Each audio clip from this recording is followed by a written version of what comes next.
Good morning and welcome. Welcome. As you are welcome here. Visitor, friend, or longtime member, you are welcome here. With little children or your partner or alone, we joyfully welcome you here. You are welcome here as a believer or doubter or joiner or a loner. You are welcome here. Feeling a part of us or not, full of energy or not, seeking a vision or a rest, you are welcome to join us as you are. We acknowledge that we are in the Aboriginal territories of the Salish, Nez Perce, Blackfeet, and I'm gonna mess that up. Anishinaabe, thank you, people who shared the Helena Valley as hunting grounds. The indigenous story of the Helena Valley began long before the arrival of the Europeans. We honor those who walked here before us. We honor the path that they have shown us in caring for this place for generations to come. We strive for justice and fair relations with their descendants.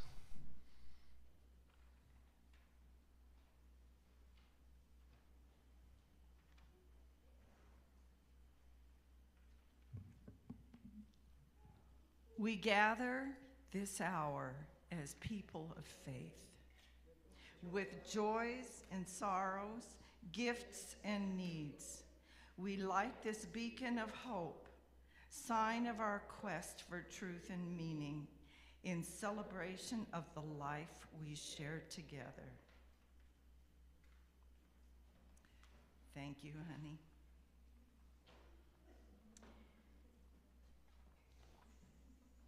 We're going to sing In the Winter. It's on page 8 of the Open Your Heart songbook. And thank you, Judy, for leading. You're welcome. I think my mic is even on. Yes, it is.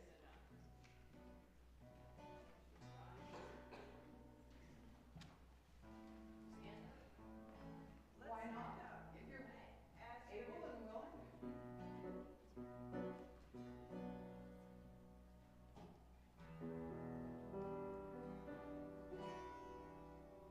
In the winter,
I can hear her calling.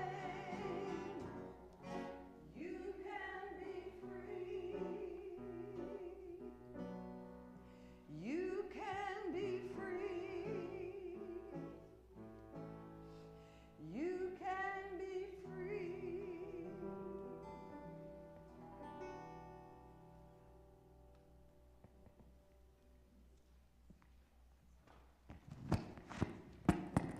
Thank you, Judy.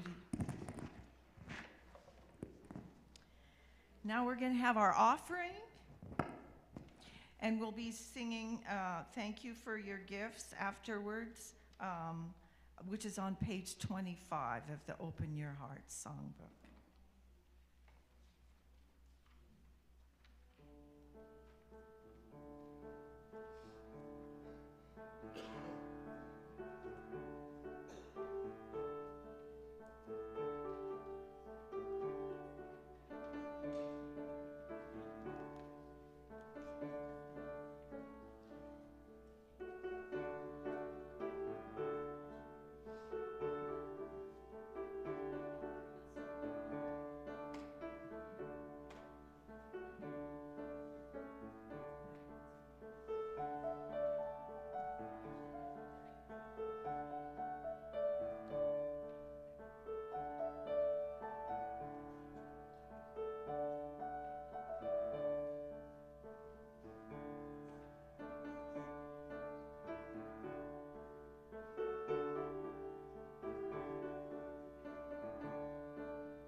Now we're doing the story for all ages.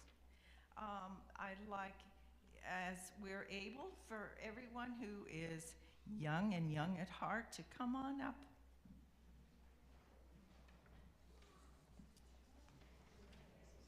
I need somebody to hold the mic, and it looks like Ken will do that for me.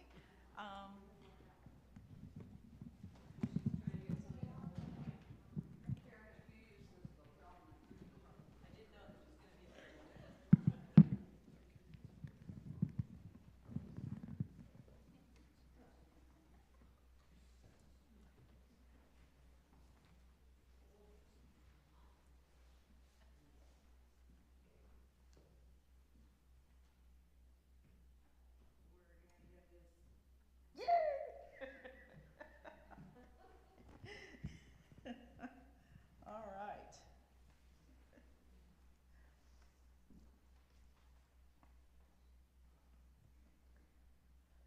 So what do you do if you're in the dark? I mean, really black dark. Any ideas? Yes. Turn on a flashlight. Yes. What else, Harrison? Find some more light. Find some more light. Yes. So we humans, we're not very good at being in the dark, are we? I saw hands. Mara, is that? Look for a grown-up. Look for a grown-up, yes. Well, I have a story here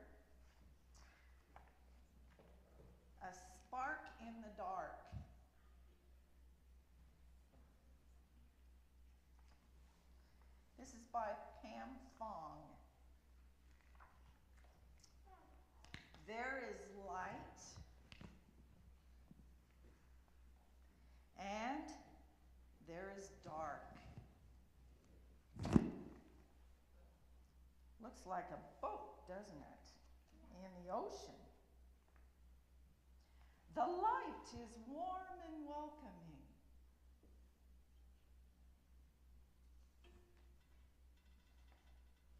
In the light, it's easy to see what's ahead. That way we know where we're going. But sometimes the dark creeps up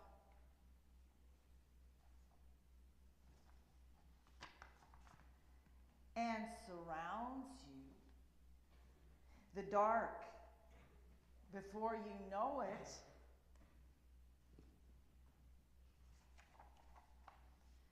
there is only dark.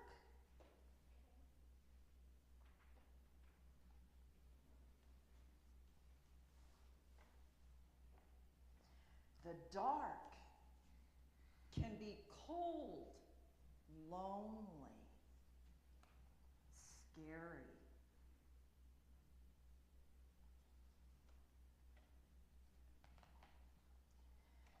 The dark can make you feel lost.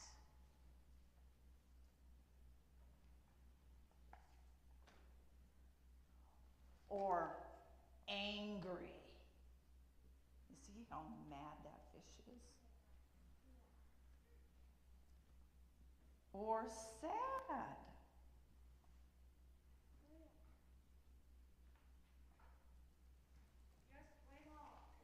Yeah. Swim on, yes. Swim up, that's a good idea. Yeah. Even in the dark,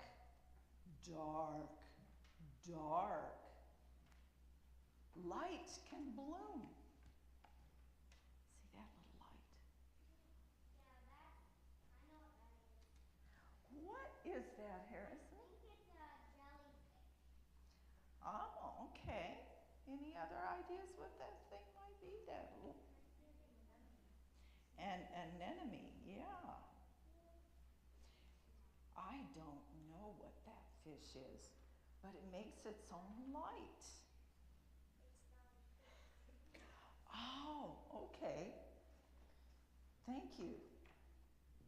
Then that light just quickly fades away. A little bit. It's not as bright.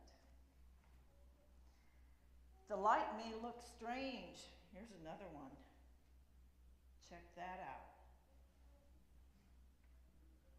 Now I know what it is. What is it? Maybe a glowing shrimp like there. Aha, yeah, Maybe it's an octopus. maybe. It may not be enough to chase away the dark. That's a little light, isn't it?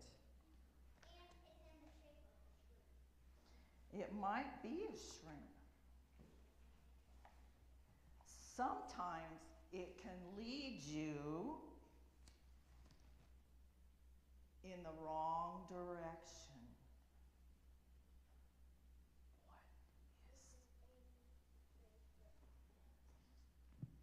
What is that? Who is that? Anglerfish. I don't know. It's a fish. It's an anglerfish. No, an anglerfish is a fish with a little string on its head that has a light on it. Well, it's different than anything I know about. Isn't that why it's Here's what we're looking at.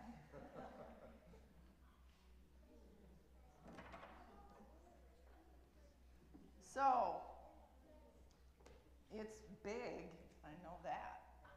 Eventually, that's a big word, eventually you will find a familiar spark to follow.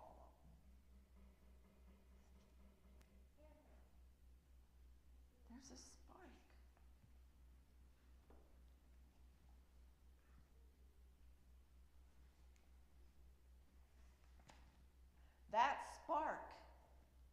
will show you the way back. I know that's definitely and I can see pennies. Oh yeah, that's a jumping fish already. Yeah, Lots of jumping fish. they're going up, just like you said they should. Yeah. You need light to move through the dark, Oh, that's a big jelly. but sometimes you need the dark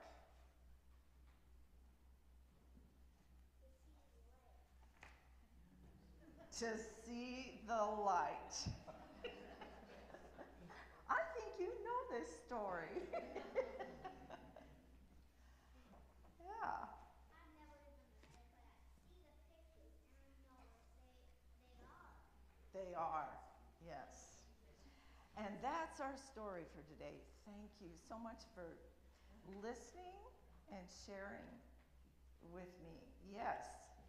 Okay. Let's.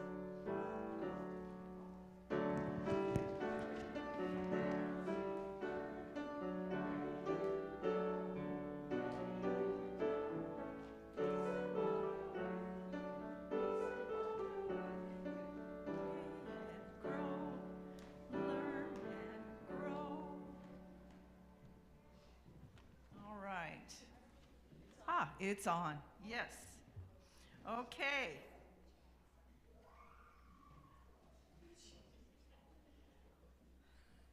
So, yeah, one of my favorite writers, I've read almost all her books, Brene Brown. The only one that I haven't read is Dare to Lead, and my daughter-in-law keeps telling me I really should read that. So here I am. So, anyway, winter solstice, and also the dark night of the soul. All right. Thank you for the chance to lead the service today and the opportunity to share my thoughts. I love winter. Crisp, cold air fills my lungs, sharpening senses. Deep snow softens hard lines of busy detritus left lying on the ground. I hear Mother Earth saying, "Stop. Rest." Indigenous peoples say this is Earth renewal time, beginning with winter solstice. At precisely 2:47 p.m. Mountain Time this coming Wednesday, December 21st, our sun will commence its return back to increasing daylight. This same turning point has occurred each year for 4.543 billion years of Earth's existence. I celebrate the winter solstice because it's that real. In the winter night, I see the stars, the moon's soft luminescence on snow. I have to say a little aside. Every night, I go out and check on the chickens. Since we got our new chickens, and one of them's a rooster, and he has a hard time because the old hens are not impressed with him at all. And so he's the last one to go in, and there for a while, they weren't letting him in the coop. And so I had to kind of supervise things for about a month or so. So every night after dark, when they're supposed to all be in the coop roosting, I go out there and make sure that nobody's left out in the cold, including our rooster, who's the last one to go in. So anyway, I get to see the night, every night. And I'm alone. I'm in a cold place. But warmth in me defies the cold. The prime creator of the universe dances in my bloodstream and in every sentient being in the universe, interconnecting all in a multidimensional fabric of life, pulsating into infinity. It all matters, and I'm not alone.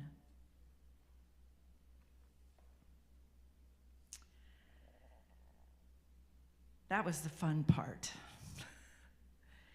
Now, I want to talk about a different kind of dark night, a dark night of the soul.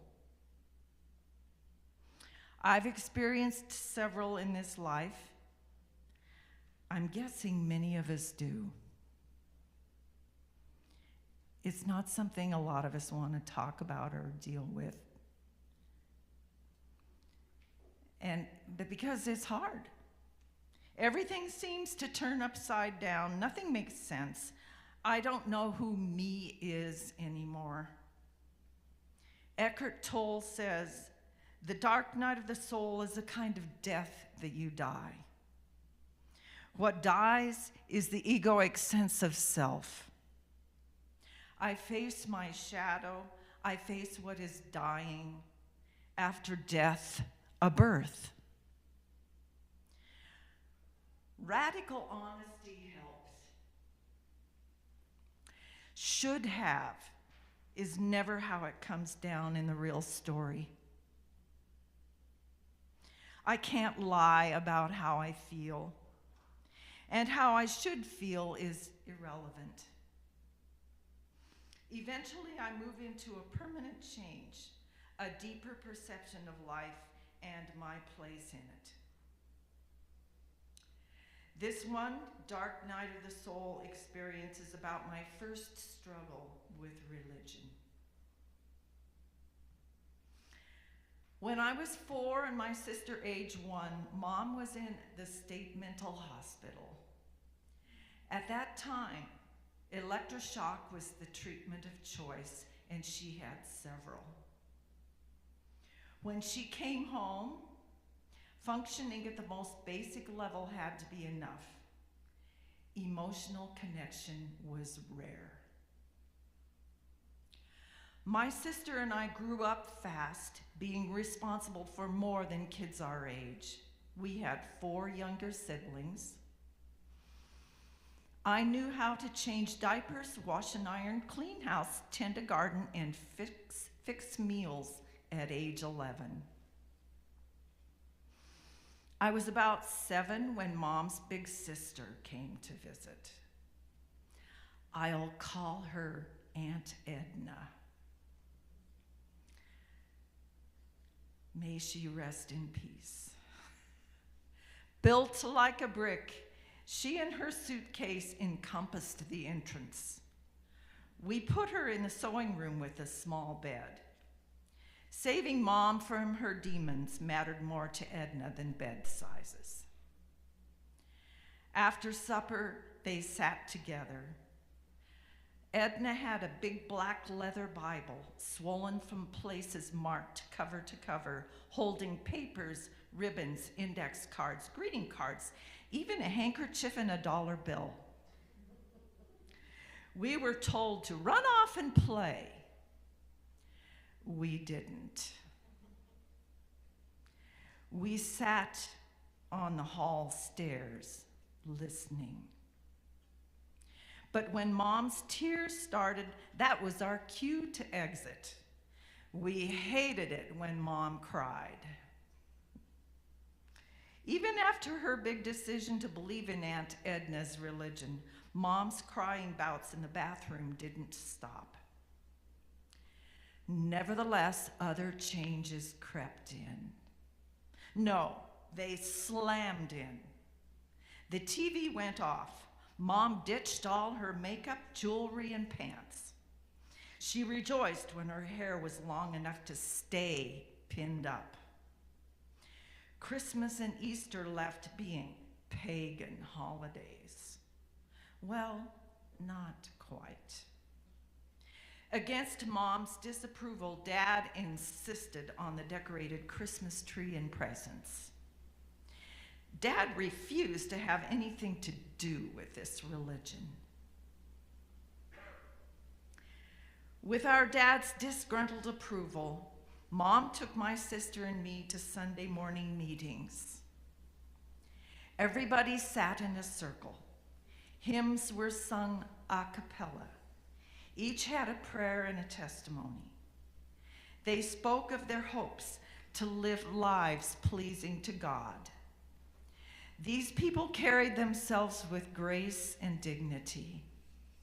As a child, I felt awed by this circle of friends, the fellowship. I dared to hope my yearnings for love and belonging would be satisfied with these people. My younger sister made the opposite choice. Dad supported her decision, and the division within my family deepened. Those in this fellowship called it the truth, which says everything. I recently found that Wikipedia has a helpful, well-researched web page on it. They are called the 2x2s, referring to the workers. As companions, workers go 2x2 preaching the gospel. Workers choose a life of abstention from marriage and ownership of nothing but what goes in a suitcase. Impressed by their efforts to line up actions with beliefs, I felt won over. At age 9, I decided to follow this way of believing, and at age 12, I was baptized. Connection to God was primary of importance to me. To achieve that end, I was willing to do whatever it took. The business of doing whatever it took started with building a tightly woven Miss Frump the Religious One persona. Attending to one's appearance was the measure of one's faith.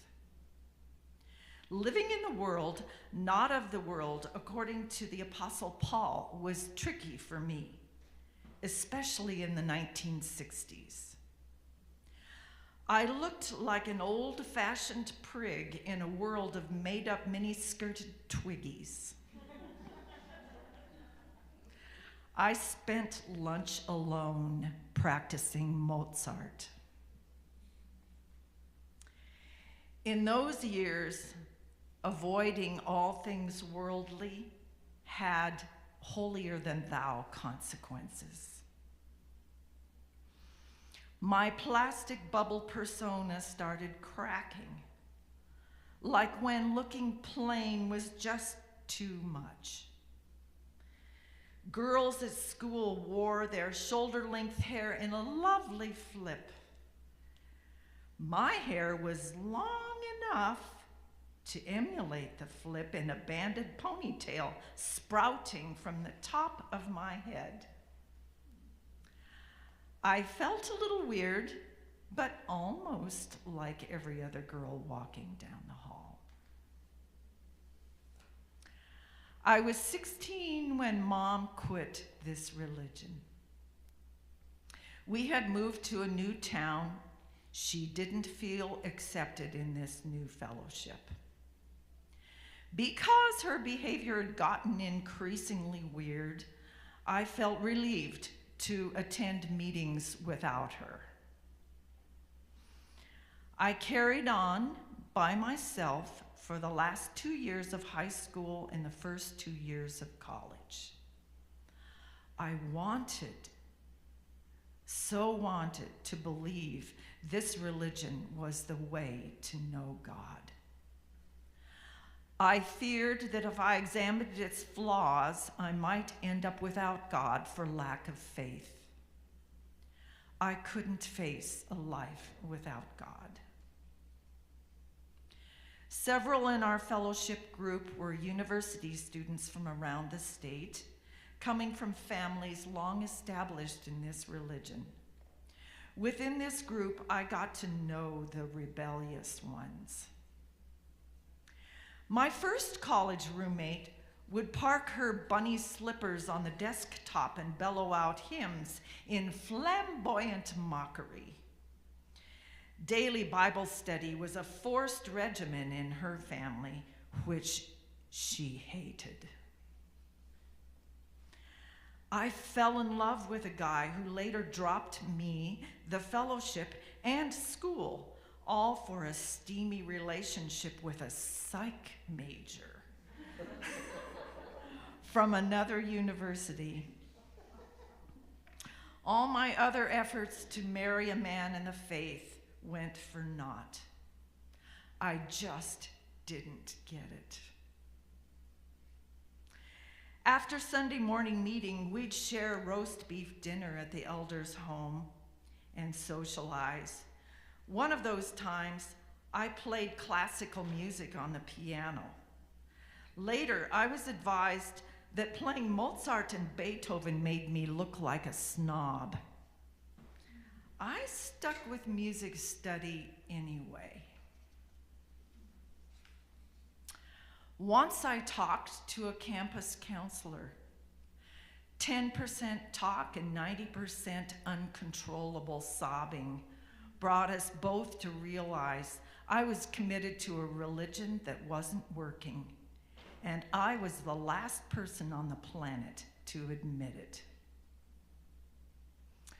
My sophomore year, my new roommate was again from a well-established family in the fellowship. She attended meetings a couple times, but then wasted no time sowing her wild oats. She didn't go to any of those, or I didn't go to any of those parties. Yet I realized there was this big worldly world out there that I was missing out on, and I felt lonely, disconnected. We lived in a high security section of the dorm, meaning no men were allowed.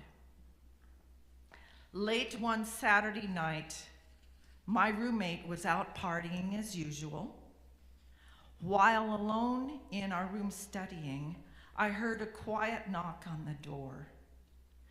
I answered and was shocked to see a tall man standing there. He somehow got by the security cameras. Recognizing him, I let him in. He politely sat down on my roommate's bed, back against the wall, long legs crossed at the ankle. I sat across from him, and we talked for a good while. Before leaving, he told me he'd like to see me get out more. I gave him my usual religious excuse, so hollow and dead. He knew. He was my spark in the dark. A few weeks later, I quit this religion. I threw out the old clothes, got new clothes, put on makeup, and even found a pair of go-go boots. Skirt hemlines went up, and hair came down. As for God, I gave them a break. In his book on the dark night of the soul, Thomas More describes the process. I'll read here. New life always requires the termination of the old. Death is an appropriate image, and that is exactly what it is, an image. It means that life wants to go on differently. Real vital life doesn't repeat itself.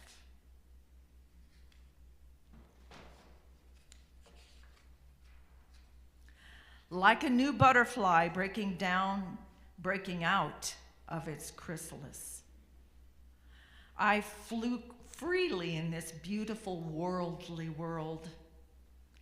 In my new summer job in JCPenney's shoe department, I felt at liberty, free of judgments, to see the goodness in every precious soul trying on shoes. Sinking my teeth deeper into music, Mozart and Beethoven lodged in my bones for life. And I grew to love the Beatles. I still have my research paper comparing Beethoven's Piano Sonata number 32 to Led Zeppelin's Stairway to Heaven. Like a moth to flame, I returned to institutionalized Christianity at least twice in this life, finding I didn't belong every time. I just didn't fit. 2 winters ago, I had a lucid dream. Hiking along a trail in the mountains, I encountered Jesus. We talked. The last thing he told me was, "The path ahead is straight up." Together, we looked at this stone wall that seemed to go up forever. He said, "It can be done." The dream ended there. What that vertical stone wall might mean is for another time. For now, I know Jesus is there for me no matter what. What church I might be part of or not, what theology I might buy into or not, it makes no difference. I'll end with a quote from John Shelby Spong, one of those rare rebel theologians who saw beyond church walls. God is not a Christian. God is not a Jew or a Muslim or a Hindu or a Buddhist. All of those are human systems which human beings have created to try to help us walk into the mystery of God. I honor my tradition. I walk through my tradition, but I don't think my tradition defines God. I think it only points me to God.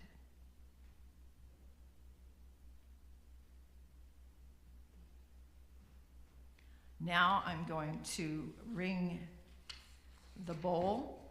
Hopefully I'll do it correctly. And then we'll have a silent meditation for about a minute.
we have time for reflections. I worried about not having time. I timed this whole thing over and over and cut out a lot. Okay, so time to share. Yes, Jessica. I want to hear the rest that you cut out sometime. And I just have to say that I truly hope this is the first of many, many services you will lead. Thank you, Karen. I'm glad you decided to lead the service today. And I found your account very nourishing. And thank you for sharing with us.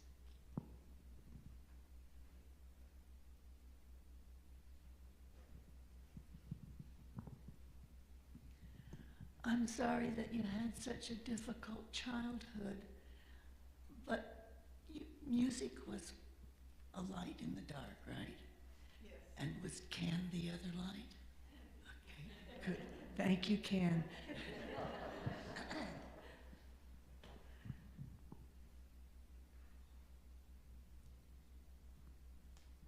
Katie.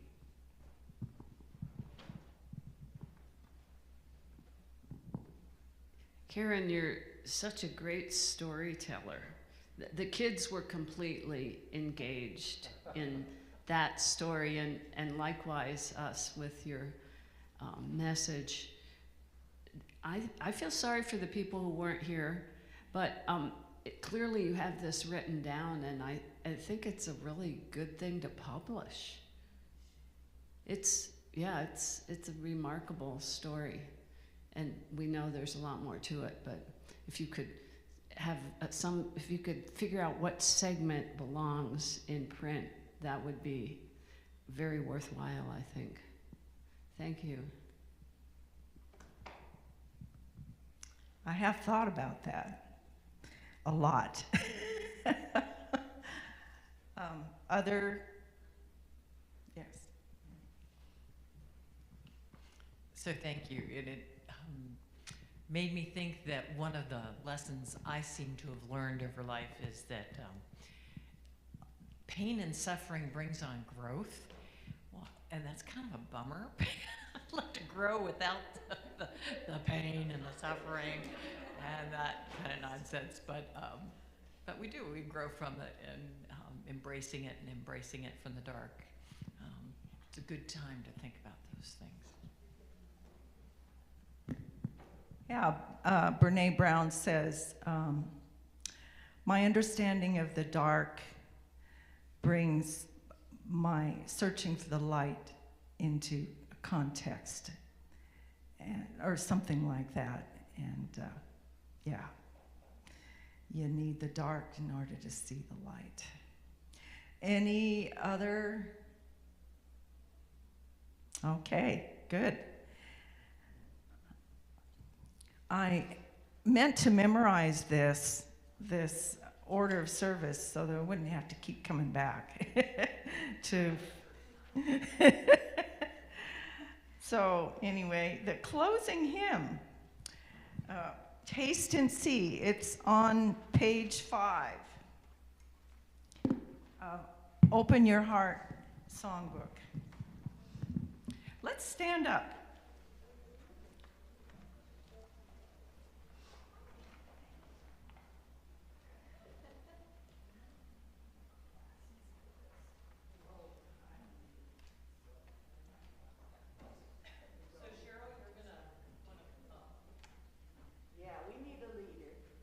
Yeah. All right, so here I am doing the cantor thing. Here we go. And go ahead and play an intro, Cheryl, if you wouldn't mind. Okay.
right.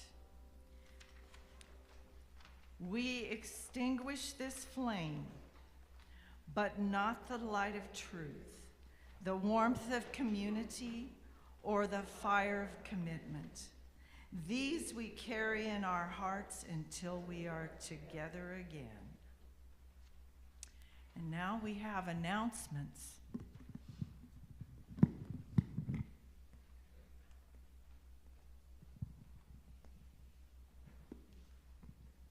Thank you. So normally, this is in the written announcements, but someone blasphemed and said, I don't read the announcements. But Cass called me this morning and asked me to remind folks that our God's Love Dinner is on Wednesday. And I'd like for you to, if you feel like contributing, realize that you don't have to make enough for 50 or 60. If you want to make a bowl of a certain thing, the folks down at the shelter know how to dispense. They keep some back for those who work late. And so if you would be willing to help, that would be wonderful. Thank you. And you need to be, if you have a dish, deliver it to the shelter by about 4:15. They like to serve at 4:30. Okay, thank you. Yeah. Or Foster will pick it up. And that is in the announcements, his contact information. Okay.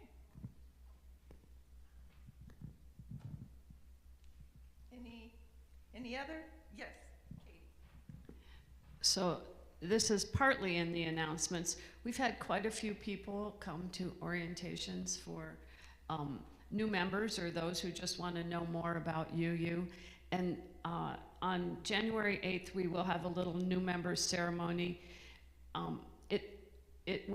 We need to know exactly who is interested in joining. So I don't want to put anybody on the spot. Take as much time as you like. But if you would like to join, just give me your name. So I'm sure I have a little pocket guide to UU, which is a great little book that we like to give all the new members.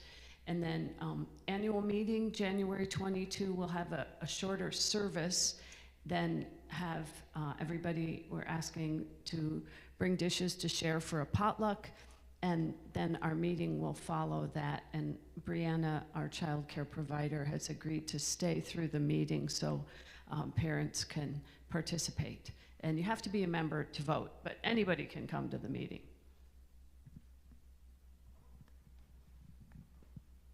Any other announcements? Okay. I have no idea what comes next. Oh, joys and concerns.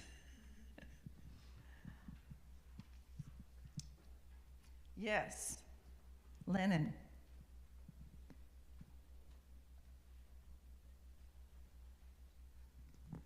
Good afternoon, everyone. My name is Lennon. For any visitors, my pronouns are they, them. So my joy is I wrapped up my fourth semester of graduate school.